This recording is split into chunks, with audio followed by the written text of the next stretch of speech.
Hello viewers! Thank you for joining me for my little end-of-the-year surprise. I played with the idea of doing some sort of highlights list last year, but that video never quite made it into existence. I knew I definitely wanted to do one this year. I've had half a mind on rankings with each anime I reviewed this past year, so I'm pleased to finally be able to display it out officially. Officially, but entirely subjectively, I might add. To clear up any confusion, this is a list of my personal favorites that I watched for the first time in 2023. Not anime that came out in 2023. I've already done full reviews of all the series on this countdown, so I'll keep the summarizing brief. But I'm looking forward to revisiting this year's highlights, and maybe you'll find something new to add to your own to-watch list. So, without further ado, coming in at number 3, we have the first season of Yumeiro Patissiere, which was actually first introduced to me by a request. If you're watching this, Sassy Simone Smith, I hope you're pleased to see it made the list.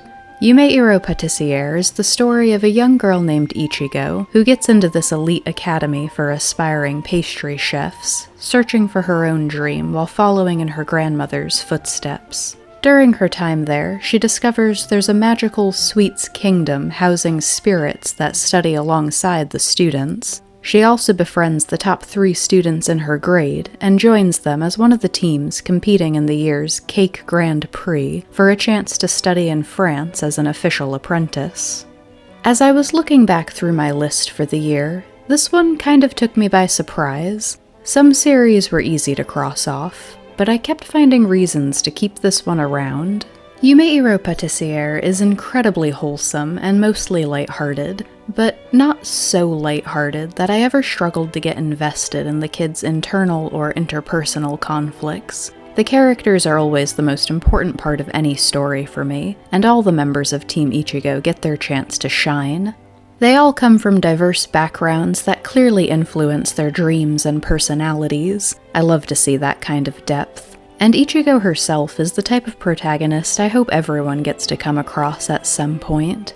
She makes mistakes and doubts herself from time to time, but she's also not afraid to speak her mind and is always the first to help anyone in need. The second half was a little rushed, but it was a really good tournament arc. The different challenges in each round were what gave each character that moment to shine.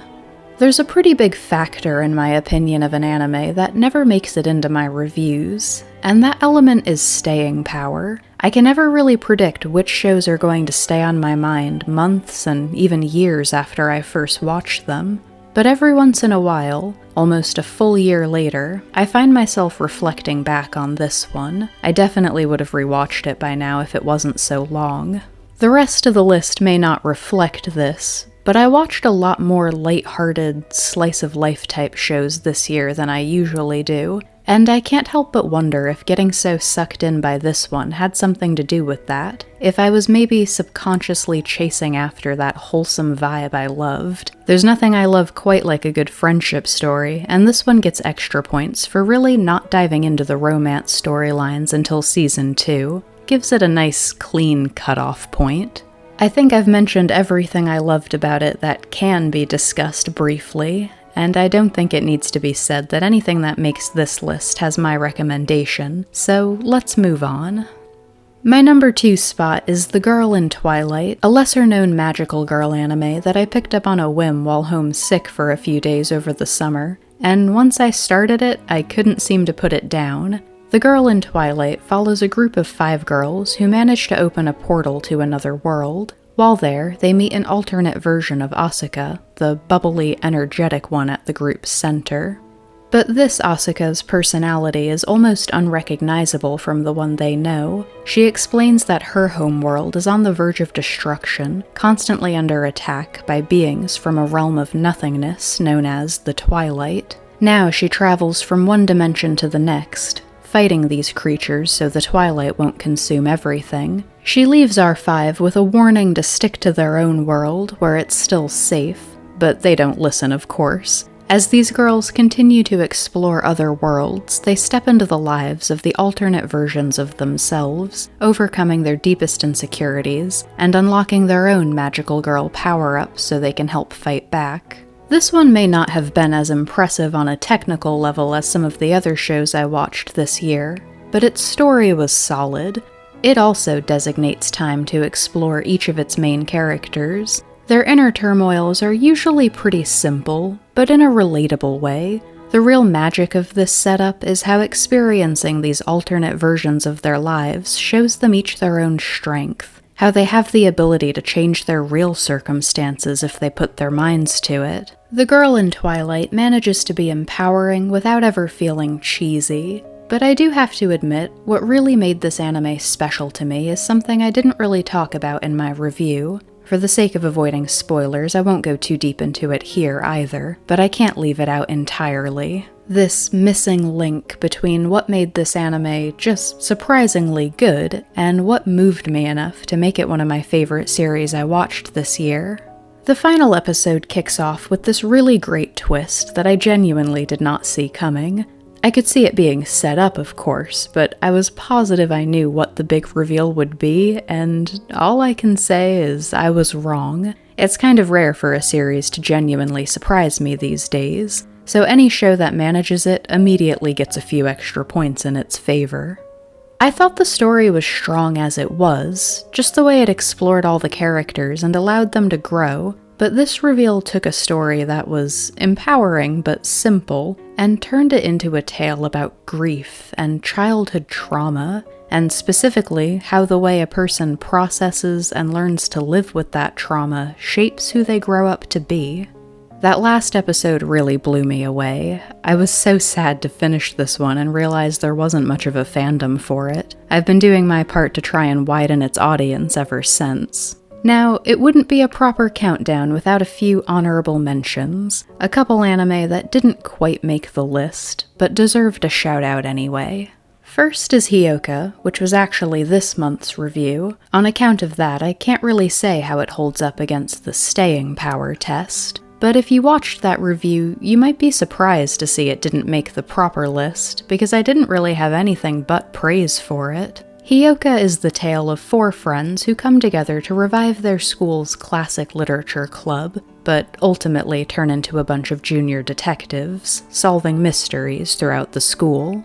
This anime looked absolutely beautiful. There was a lot of creative imagery and visual storytelling, but its greatest strength was definitely the characters. It's another one that makes time for each of its main characters, and I loved what I saw.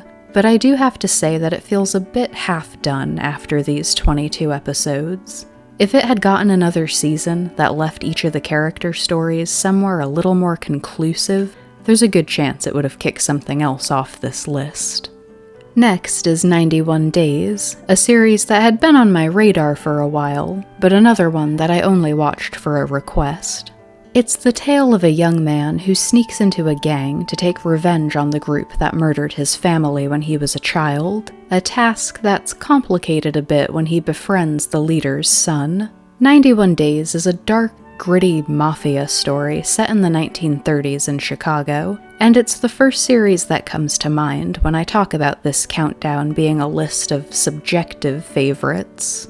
There are a lot of elements to this series that don't reflect badly on the anime itself, but just don't really appeal to me personally. I find it hard to stay focused on shows that are visually dark, and the politics behind mafia families just aren't my thing. Though I do have to say, this one really gave that opinion a run for its money. The first thing that truly got me emotionally invested was the struggle the Venetti siblings faced between their relationships with each other as a family and their responsibilities to the proper noun family they'd all been born into. 91 Days is really well written. It's got one of those endings that's perfect, if tragic, and I definitely suggest it to anyone whose tastes are geared more towards this type of setting and storyline. And my final honorable mention is one that only missed a spot on the proper list due to a technicality. I watched a lot of good movies this year, but I decided to keep my countdown limited to full-length series only. That said, I was really tempted to make an exception for Drifting Home. Drifting Home is the story of a bunch of kids about to head off into middle school. 2 of them in particular, Natsume and Kosuke, used to be really close until the stress of the death of his grandfather drove a wedge between them. While exploring the now condemned building where he used to live, this group is thrown into an alternate dimension and stranded there, watching important places from their memories that they've had to say goodbye to drift past, and having to learn to put aside their differences and work together to survive.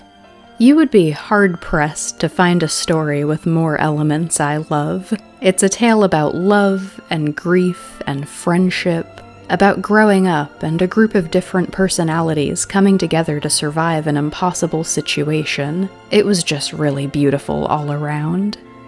And finally, my favorite anime that I watched this past year was Canaan, which I'm struggling to find a way to describe concisely. Kanan is one of those anime that has a dozen different important characters, each with their own storylines, all converging on one point. In this case, that point is an upcoming anti-terrorism conference in Shanghai. The story starts with Maria Osawa, a new journalist, and her somewhat prickly mentor. On her first night, she runs into a dangerous group at a festival and is saved by an old friend, Kanan, who grew up raised to be a mercenary first and a person second. Kanan is here to track down and kill Alphard, the head of the terrorist organization Snake, who murdered the man who trained and raised her. Getting closer to Snake uncovers the secrets of the group Maria was investigating, namely an entire village that's been wiped off the map, its surviving residents all captured and experimented on. I'd say, first and foremost, Kanan is a story about survival. I really liked all the main characters, but some of the most moving moments in the show came from the secondary ones, the people you meet who survived the human experimentation and got out, and are just doing their best to put their lives back together in the aftermath. It's another one that centers on where love and grief intertwine. I think this list definitely shows what kind of stories really speak to me. Kanan is truly a tale of extremes. On one hand, you've got Kanan, who's lived such a dark life, learning to let her guard down a little and appreciate the little joys that can be found through her budding relationship with Maria. And on the other, you've got the more easygoing, optimistic Maria learning to be brave, refusing to look away from some of the darkest things the world has to offer in her efforts to be a real journalist and make a difference if she can. Kanan's story and characters are so strong that it's almost a tangent to praise how beautiful it looks, too. The colors, the character designs, but the action especially. Give me fight choreography that looks practically like a dance over a beam struggle any day. Not to mention how its final scene mirrors its opening one, a detail that I always love to see. Kanan is definitely a series I'll be rewatching in the years to come, and if you've made it to the end of this list, I hope you found something that piqued your interest. I have some high, I don't know whether to call them hopes or expectations for the coming year. I've mentioned that most of the start of the month reviews will be decided by poll now, but I really want to start posting more mid-month reviews too. Movies I pick up on a whim. Manga series I'm reading at a more casual pace. Maybe that's where I'll try to fit in some of the series that don't win their polls. We'll just have to see how that pans out, and I hope you'll stick around to see it. Thank you for watching.